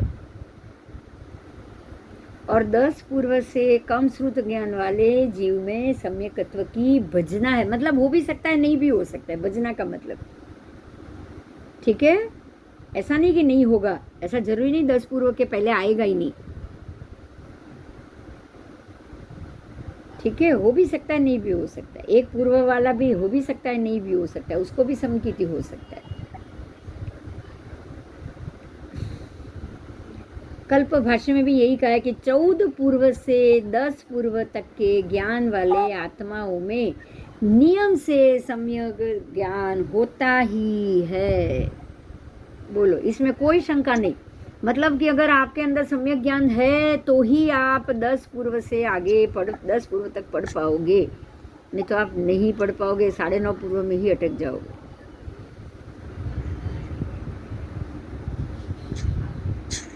ठीक है। हाँ।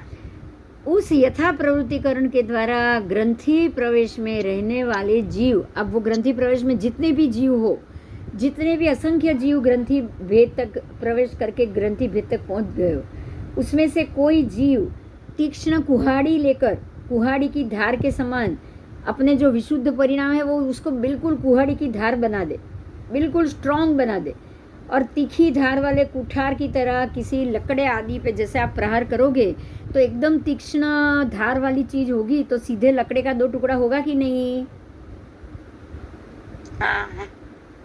ऐसे ही हम अपने कर्म की जो गठरी है उसके ऊपर ये तीक्ष्ण हथौड़े का घा करे, किसका, जो हमने सम्यक दर्शन या श्रुत ज्ञान 10 पूर्व का लिया है उसके कारण आप 10 पूर्व तक पहुंच रहे हो, मतलब कि आप अपने ग्रंथि भेद पे कुठाराघात कर रहे हो, बराबर। हाँ, ऐसे जीव को निश्चय से सम्यक दर्शन हो ही जाएगा, उसको बहुत इजी से हो जाएगा। और 10 पूर्व के नीचे गम ज्ञान होगा उसको नहीं हो पाएगा, ठीक है। और यथा प्रवृत्तिकरण के द्वारा ग्रंथि प्रवेश में रहने वाले जीव किसी तीक्ष्ण कुठार से अगर अपने राग और द्वेष के परिणाम पे, बहुत गुस्सा आ रहा है, अरे नहीं करना है, छोड़ गुस्सा, मुझे नहीं करना, बहुत अब 2 बार गुस्सा करके क्या कर लिया, ये नहीं सुनता है, मैं अपने आप को क्यों अपसेट करूं, ये सोच के भी आप गुस्सा ना करो, तो ये तीक्ष्ण कुठाराघात हुआ। आपने अपने आप को बदला, हम अपनी बुद्धि को बदले ना, ये भी तीक्ष्ण लकड़े के ऊपर का तीक्ष्ण घा है। ये सब सुन के थोड़ा कम हो रहा है अभी। हाँ, आप अपने आप को डांटो, आप अपने आप को बदलो। मुश्किल है, बोलो कितना मुश्किल है अपना स्वभाव बदलना, कितना मुश्किल। इतना मुश्किल भी नहीं है, लेकिन आज तक समझा ही नहीं था। अभी था। समझ में आ रहा है। बस अब अगर गुस्से का समय आए तो भगवान मैं यहाँ से जा रहा हूँ, क्या करोगे, से निकल जाए। हाँ, गुस्से का समय आए तो 10 मिनट, 1 दिन के लिए वो जगह छोड़ दो, 1 घंटे के लिए तो छोड़ ही सकते हो, घर में हो तो ऐसा। 1 घंटे के लिए तो छोड़ ही सकते हो। यही सोचना है कि भाई गुस्सा हो रहा है, वातावरण तंग है, चलो यहाँ से निकल जाओ, कुछ समय के लिए निकल जाओ। तो ये आपने कुठाराघात किया अपने स्वभाव पे, जो रिएक्ट करके जवाब देते थे उसके बदले सामने तू ता से जवाब देते थे, वो ग्रंथि को आपने बराबर घा मार के तोड़ा। मुश्किल से तोड़ा, यही द्वेष की ग्रंथि तोड़ी आपने, क्या किया। ये रोज हम गुस्से को रोके और गुस्से को शांति में बदले, तो वो ही द्वेष की ग्रंथि तोड़ना है और कुछ नहीं। मनुष्य भव में आके रोज की द्वेष की ग्रंथि को तोड़ना और किसी काम के लिए अति राग, मेरा बच्चा, मेरा पोता, मैं उसके लिए मैं ये लाऊं और बाकी 10 को खाना दूं ही नहीं, देवरानी या जेठानी का बच्चा, देखो मैंने पोता याद किया ना, आ गया, मैं इसको ही दूं, बाकी के बच्चों को कुछ दूं ही नहीं, तो ये क्या हुआ, राग हुआ, तीव्र राग। उस पे घा मारो, उस पे ये घा मारो कि भाई सबके बच्चे मेरे होने चाहिए, मेरे लिए सब बच्चे बराबर होने चाहिए। आज एक बच्चा को मैं कुछ दूं, दूसरे को ना दूं उसके सामने, तो वो बच्चा ही दूसरे बच्चे पे गुस्सा करना शुरू कर देगा मेरे कारण। मेरे कारण वो बच्चा तो उस पे गुस्सा करेगा ही करेगा, देख तेरे कारण में मुझे कुछ नहीं मिला। तो ये निमित्त भी मेरा खड़ा किया हुआ, किसके लिए? अति राग के लिए। किसके लिए? अति राग के लिए। अति राग के लिए। तो जैसे ऐसा मौका है, आप अपने अपने राग को खत्म करो। ये मेरी फ्रेंड है, नहीं बाकी सब जाए भाड़ में, इसको तो मैं हर चीज घर बैठे बैठे पहुंचाऊंगी। ये भी राग हुआ। हाँ। राग हुआ। हाँ। आप किसी को उसमें शामिल करो तब तक ठीक है, लेकिन दूसरे को अवॉइड करके नहीं। जब किसी को अवॉइड करोगे ना आप, तो जिसके लिए अवॉइड किया है उस पे आपका राग दृढ़ है। बोलो सही या गलत? हाँ सही है, एकदम सही। तो राग को समझना है, हर एक स्टेप पे हमारे साथ राग चलेगा। वो राग की ग्रंथि को कुहाड़ा मार के खत्म करना है। अरे क्या है मेरा मेरा मेरा कुछ नहीं, चारों बच्चे एक समान है, चलो दो, सबको साथ में दो, सबको बांट के दो, सबको बांटो। ये क्या होगा? संभव होगा। बस, और यही चीज हमारी ये राग द्वेष की ग्रंथि को तोड़ने में मदद करेगी, खोलेगी फिर तोड़ेगी। बराबर। आओ, तो अतीव्र राग द्वेष के परिणाम रूप अति मजबूत गांठ को भेदन करता है। ऐसे सोचते सोचते विशुद्ध परिणाम से अतीव्र राग द्वेष के परिणाम रूप अति मजबूत गांठ को भेदन करना पड़ता है। समझ में आया? विशुद्ध परिणाम से मतलब संभाव से, ना गुस्से से, ना प्रेम से, ना वो गलत तरीके से, कोई तरीके से नहीं, बिल्कुल विशुद्ध तरीके से। हर एक संजोगों को आपको विशुद्ध तरीके से हैंडल करना है। बोलो, करोगे कल से? विशुद्ध, वधारे शुद्ध, विशेष शुद्ध, संभाव विशेष शुद्ध होता है। संभाव सिद्ध शुद्ध नहीं है, लेकिन विशेष शुद्ध है। कैसा है? विशेष शुद्ध है। विशेष शुद्ध है। मिथ्यात्व की स्थिति का काल भी अंतर्मूर्ति होता है। एक अंतर्मुहूर्त में तो मिथ्यात्व की स्थिति निकल जाएगी, लेकिन आप वो एक मुहूर्त की स्थिति में आपने बहुत सारे कर्म बांध दिए, आप कहाँ से बचोगे बताओ? एक अंतर्मुहूर्त तक मिथ्यात्व टिक रहा है, इसके बाद मिथ्यात्व टिकेगा नहीं। जब आप मिश्र में होंगे तो टिकेगा।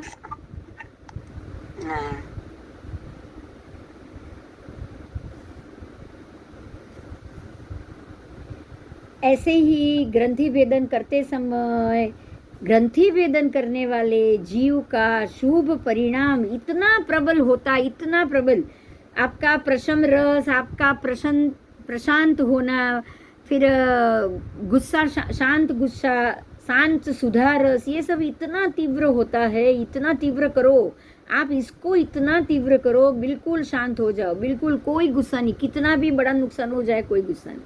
ये इतना, ऐसा नहीं सोचना है कि अभी शांत रहूंगा बाद में देख लूंगा, ये उपशम हो गया। मौका मिलेगा तब इसको छोड़ूंगा नहीं, अभी मैं चुप बैठूंगा, तो ये उपशम हुआ कि नहीं? अंदर से खत्म नहीं हुआ है। अंदर से खत्म नहीं, आप इंतजार कर रहे हो समय का। बराबर, आप समय का इंतजार कर रहे हो, वो उपशम।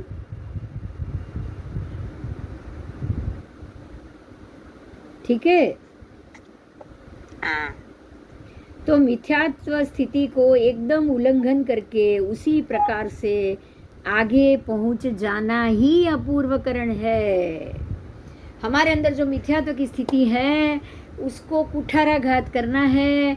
48 मिनट तक ही वो रहेगी, उसके बाद जब सम्यक दृष्टि की स्थिति आएगी उसको आपको 48 घंटे तक टिकाना है। समझ में आया? उसको 48 घंटे टिका दोगे, 48 मिनट टिका दोगे तो अपने आप आपको सम्यक दर्शन हो जाएगा। लेकिन वो 48 मिनट में कोई राग नहीं आना चाहिए, कोई द्वेष नहीं आना चाहिए, किसी और के लिए काम किया ये बात भी नहीं आना चाहिए, ठीक है। और मोक्ष तो चाहिए ही चाहिए। अगर मोक्ष नहीं चाहिए, संसार का सुख ही चाहिए और आप बोलोगे मैं ग्रंथि भेद करूं, तो ये भी संभव नहीं है, ये भी संभव नहीं है।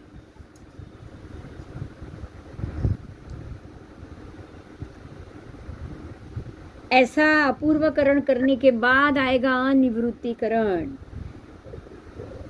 उसके बाद अनिवृत्तिकरण करने पे छिन्न करने योग्य मिथ्यात्व के दलों को छिन्न करके उसी अंतर्मुख की स्थिति वाले औपशमिक सम्यक दर्शन प्राप्त करता है। उसने क्या किया? पहला तो उपशम समकित, यही उपशम समकित ये शब्द आया औपशमिक, बात समझ में आई? हाँ। उसने क्या किया? पहला सम्यक दर्शन तो उपशम ही आएगा, क्योंकि मिथ्यात्व पड़ा है अंदर एक अंतर्मूर्त तक, तो मिथ्यात्व है ही। आपने अंतर्मूर्त तक सम्यकत्व की साधना की तो अंतर्मूर्त तक ही सम्यक दर्शन रहा, तो सम्यक दर्शन तो स्पर्श गया, लेकिन मिथ्यात्व वापस आ जाएगा ना।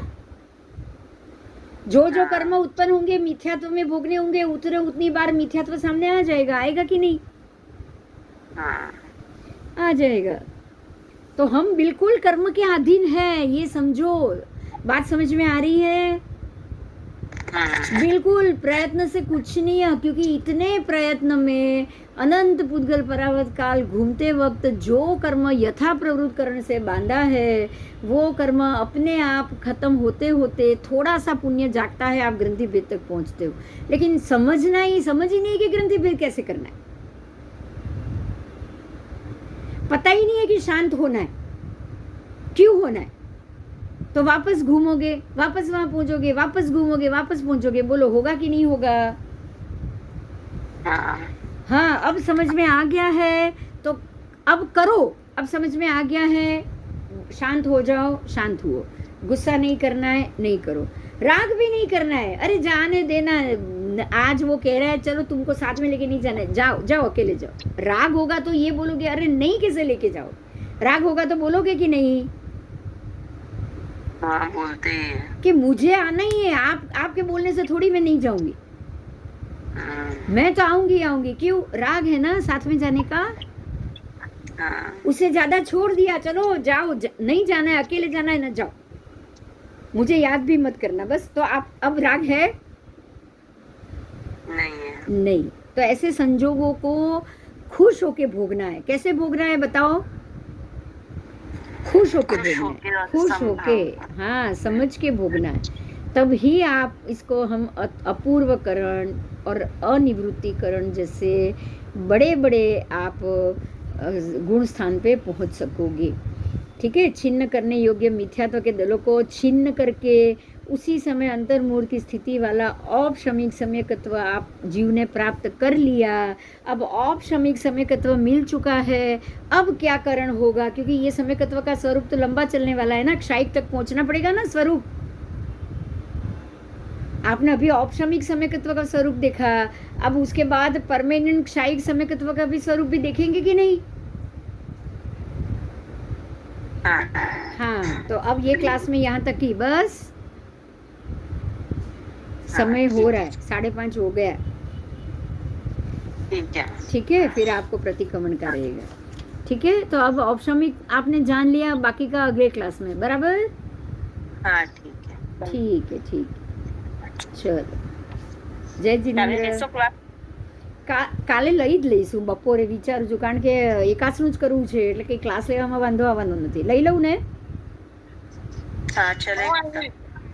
हाँ, मैं भी आ जाऊँ। हाँ, बस आप आ जाना, क्योंकि क्या है कि बाद में 2 दिन क्लास ही नहीं है, फिर सीधा शनिवार को भी ले लेंगे। ठीक है, चलेगा। जमेगा तो ठीक है, क्योंकि 2 दिन मैं हूँ नहीं, बाहरगांव हूँ, तो अच्छा। हाँ, गुरु शुक्र छोड़ देंगे और शनिवार को वापस ले लेंगे। क्योंकि ये सम्यक दर्शन जितना आप जल्दी भी खत्म करोगे ना, उतना आपके दिमाग में भी रहेगा, समझो। हाँ बराबर है। हफ्ते में 3 दिन ही पढ़ा, 1 ही घंटा पढ़ा तो वापस पिछले काम भूलते जाएंगे, हमको मालूम भी नहीं पड़ेगा। ये बिल्कुल हथौड़ा कंटिन्यू पढ़ना चाहिए, है ना? हाँ बराबर। हाँ, तो मैं चाहूंगी कि ये क्लास, ये दिवाली से पहले ये वंदितु का सूत्र तो कम से कम खत्म हो ही जाए। हाँ ठीक है मैम। ठीक है जी, ठीक है जी, चलो जय जिनेंद्र। जय जिनेंद्र। अच्छा, कल हम लोग पुद्गल वोसराने के लिए जा रहे हैं, मैं और काश्मीर तो जा रहे हैं। आप लोग जहाँ हो वहाँ कर सकते हो, मन से तो कर ही सकते हो। इधर भी है, 9 तारीख को है। बस तो आप जरूर जाना, आप 9 तारीख को वहाँ जाना। और पिछले मेरा तो एक बार हो चुका है। नहीं, मैंने भी किया हुआ है 2 बार, लेकिन वो हमको देखना नहीं है क्योंकि नहीं तो જ્યારે પણ થાય ત્યારે કરવાનું છે। नहीं, इसका कारण है, मैं समझाती हूँ कि तब जो समझ थी उससे तो अभी समझ कुछ ज्यादा ही है, मैं खुद मान रही हूँ। हाँ बराबर। हमारी मानसिक स्थिति बदलती है ना, वैसे वैसे ये क्रिया का फल भी बदलता है। हाँ। अब भगवान की आज पूजा कर ली, क्या हम कल नहीं करते हैं? करते हैं। करते हैं, तीनों समय करते हैं। सुबह की हो तो शाम को वापस, दोपहर को वापस, रात को शाम की पूजा वापस। तो ये करण है, एक ऐसा करण है जो प्रशस्त है, उसमें कभी भी ये नहीं सोचना है कि एक बार हो गई दोबारा नहीं करना। अच्छा ठीक है, तो आप जरूर करो। और आप अपने यहाँ वो जरूर करो, हम लोग भी यहाँ कर लेंगे। लेकिन आप सबसे मैं ये डिस्कस इसलिए कर रही हूँ कि पिछले जन्म में कहीं ना कहीं हम मिले, बहुत बार मिले हैं। तो जो पुद्गल वोसराने की बात है उसमें आप लोगों के साथ भी अगर मेरे कोई भी कर्म या पुद्गल जुड़े हुए हो तो वो सब भी हम कल वोसराएंगे, बराबर? मुझे तो नहीं वोसराने की, नहीं वोसराना है। क्यों? आपके साथ तो नहीं। पर राग फिर ग्रंथि भेद नहीं होगा। राग हो जाएगा। हाँ, ये राग हो जाएगा, ग्रंथि भेद नहीं हो पाएगा। वोसराओगे ना, अभी तो प्रशम राग रखेंगे ना, क्या बात है। अभी हम प्रशम राग करेंगे नहीं, हम जब तक हमें जन्म मिले हम साथ में ही आराधना करें। आप ये प्रशस्त राग तो रख ही सकते हो। कल्याण मित्र की भांति मिलेंगे, ये राग रख सकते हो आप, बराबर? ठीक है। वोसराना ही है मगर प्रशस्त राग भी रखेंगे, परमात्मा को प्रार्थना करेंगे जब तक मोक्ष ना दो आप हमें ऐसे कल्याण मित्र के नजदीक ही रखो, ताकि हम कहीं पे भी इधर उधर भटक ना जाए, बस, है ना? हमारी तरफ से भी कुछ गलत हुआ होगा तो हाँ जरूर मिच्छा में दुक्कड़म कल वोसरा देंगे हम। जब आप वोसराओ तब ये भी वोसरा देना, ठीक है? ठीक है जी, ठीक है। चलो जय जिनेंद्र। जय जी। આમાં છે ને ઉદાહરણ બહુ છે, એટલે ઉદાહરણના કારણે શું થાય છે ખબર છે, આપણને આખા મુદ્દા બહુ સારી રીતે સમજાય છે, બરાબર ને? હા ને?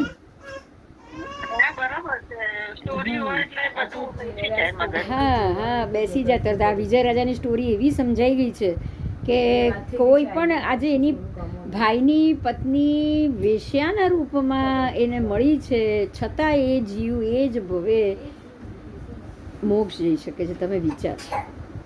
એટલે ત્યાં આગળ પણ આપણને કેટલી સમ્યક દ્રષ્ટિ સ્ત્રીઓ હશે, તમે વિચાર તો કરો ખાલી।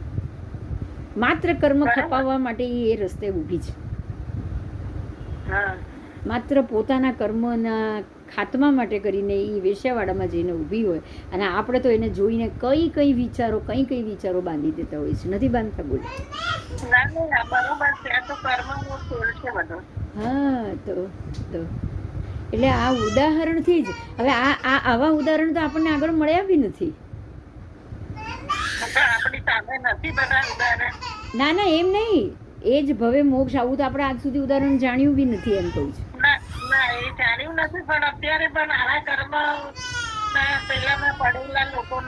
હા, જોઈએ જ છીએ। હવે એમાં પાછા એવા કર્મમાં પડેલા તો જોઈએ છીએ, પણ એવા કર્મમાં ખૂંપેલા બી જોઈએ છીએ આપણે, એમ એવું નથી કે નથી જોતા। એવા પણ લોકો છે કે જે એની અંદર ખૂંપી ગયા છે, પણ આપણે હવે એમ જ સમજવાનું છે કે આ આપણા માટે પણ એવો સમય છે કે જે આવી વ્યક્તિઓ આપણી સામે આવી રહી છે, આપણી સાથે આવી રહી છે, અને જેના ઉપર આપણે રાગ અને દ્વેષ વગર સંભાવ રાખવાનો છે, એ આપણી કસોટી છે। બરાબર છે. આપણે હવે એમ સમજવાનું છે કે આ આપણા ગ્રંથિભેદ માટે જરૂરી છે. બસ હા, હા, હા. ગ્રંથિભેદ સમજશો તો જ કરી શકશો, સમજ્યા વગર તો ગ્રંથિભેદ થવાનું જ નથી. એના માટે સમજવું પડશે કે કોઈ પણ કર્મ સામે આવે સમ થઈ જાઓ, ના રાગ ના દ્વેષ. બરાબર. બરાબર છે. હા, ચાલો, જય કોશિશ જય. તો કરીએ છીએ હવે આપણે જેટલી થાય. હા હા કેમ આ બાબલો તમારી પાસે છે હજી? આ જાય ને એની